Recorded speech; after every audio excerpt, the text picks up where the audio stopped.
Moralidade.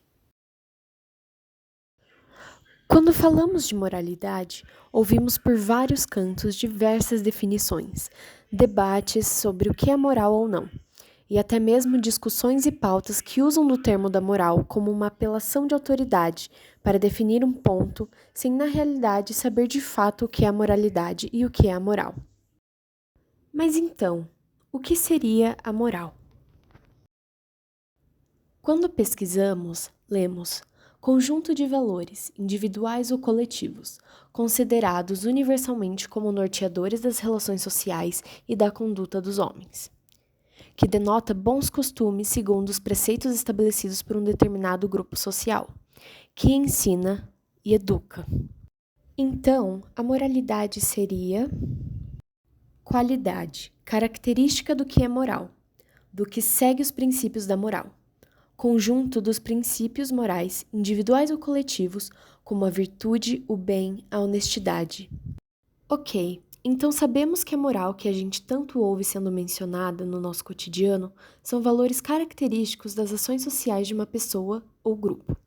Mas esses valores são bons e ruins. Mas o que determina o que é bom e o que é mal? Quando nós paramos para pensar nisso, voltamos um pouco no tempo e chegamos em um filósofo que é especialista em quebrar a nossa cabeça com questões de moral.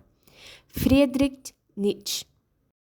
Nietzsche, importante filósofo, foi responsável por criticar a moral e a religião, criando termos como a moral do rebanho, Übermensch e a moral do senhor e do escravo. Mas então, o que era moral para Nietzsche? Em 1887, o filósofo e filólogo escreveu um livro questionando os valores morais, A Genealogia da Moral. Nele, temos a seguinte questão, abre aspas, sob que condições o homem inventou para si os juízos de valor bom e mau? E que valor têm eles? Obstruíram ou promoveram até agora o crescimento do homem? Em outro trecho, Nietzsche escreveu, originalmente, assim eles decretam, as ações não egoístas foram louvadas e consideradas boas por aqueles aos quais eram feitas, aqueles aos quais eram úteis. Mais tarde, foi esquecida essa origem do louvor, e as ações não egoístas, pelo simples fato de terem sido costumeiramente tidas como boas, foram também sentidas como boas, como se em si fossem algo bom. Logo se percebe. Essa primeira dedução já contém todos os traços típicos da idiosincrasia dos psicólogos ingleses. Temos aí a utilidade, o esquecimento, o hábito e, por fim, o erro, tudo servindo de base a uma valoração da qual o homem superior até agora teve orgulho, como se fosse um privilégio do próprio homem. Nele, interpretamos o simples. O homem criou os valores morais. Em outro trecho, Nietzsche afirma: é somente com o declínio dos juízos de valor aristocráticos que essa oposição egoísta e não egoísta se impõe mais e mais à consciência humana. É, para utilizar minha linguagem, o instinto de rebanho, que com ela toma finalmente a palavra e as palavras. E mesmo então demora muito, até que esse instinto se torne senhor de maneira tal que a valoração moral fique presa e imobilizada nessa oposição. Com isso, entendemos que Nietzsche vê a moral como uma construção do homem, ou melhor, do homem considerado superior e nobre, que determina o certo e logo ao não egoísta, e portanto, qualquer oposição seria egoísta. Então, os valores morais podem não ser bons ou maus em fato, mas ações que quem criou decide se são bons ou maus. E o rebanho, ou instinto de rebanho, como Nietzsche mencionou antes, caracteriza em realidade o comportamento de seguir o que já está imposto, sem um questionamento ou hesitação. Entendendo sobre os valores e moral do rebanho, Nietzsche comenta a moralidade dos costumes, sobre como seria o homem livre, que consegue se libertar desses costumes e pensar por si só, de forma autêntica, se responsabilizando por suas ideias, criando seus próprios valores. Tá bom, mas enfim, o que isso tem a ver com a contemporaneidade? Bom, na verdade, bastante coisa. Em vários períodos da história, vimos a presença jovial ser determinante em movimentos sociais, tendo suas opiniões de oposição a costumes tomando força. Mas hoje em dia lidamos com um cenário diferente, um aumento de conservadorismo, em especial por homens jovens, com ênfase no cenário brasileiro. Ou seja, uma escolha por seguir bons costumes e ideais religiosos. Além disso, com o auxílio do sistema capitalista e da mídia, o consumo excessivo é promovido, diversas estéticas sendo seguidas em prol de se identificar com um grupo característico. Também pela mídia, vemos o aumento altíssimo de ataques misóginos e discursos machistas e sexistas.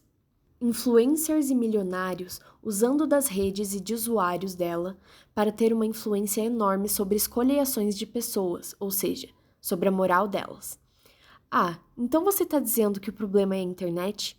Todos os jovens serão conservadores? Obviamente não. O ponto é que pela mídia conseguimos notar como o querer pelo pertencimento, riqueza, sucesso e bem-estar individual está sendo enviado para todos os jovens, e não só jovens. Agora vamos entender o porquê dessa volta tão forte do tradicionalismo.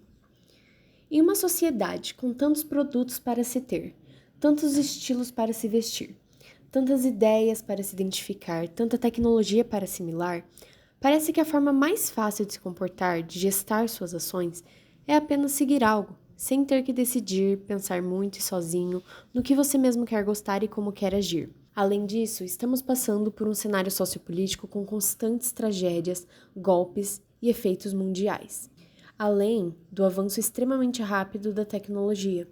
O acesso dos jovens a toda essa transformação documentada está fazendo com que não tenha mais desejo de sair desses costumes que parecem um escape, como Nietzsche teria dito que seria o libertador, porque tudo isso é o que parece mais fácil, pegar o que já está pronto e repetir, porque se é o que escutaram de seus pais, pastores ou políticos, então está certo, então está tudo bem. Entendendo isso, trazemos uma frase do professor titular do Instituto de Psicologia da USP, Ives, no artigo Moral e Estética no Mundo Contemporâneo, escrito na revista USP em janeiro de 2017. Abre aspas. Um indivíduo somente agirá conforme princípios e regras morais, seja quais forem, se essas fizerem para ele sentido no plano ético. Fecha aspas. E isso, resumidamente, define a contemporaneidade.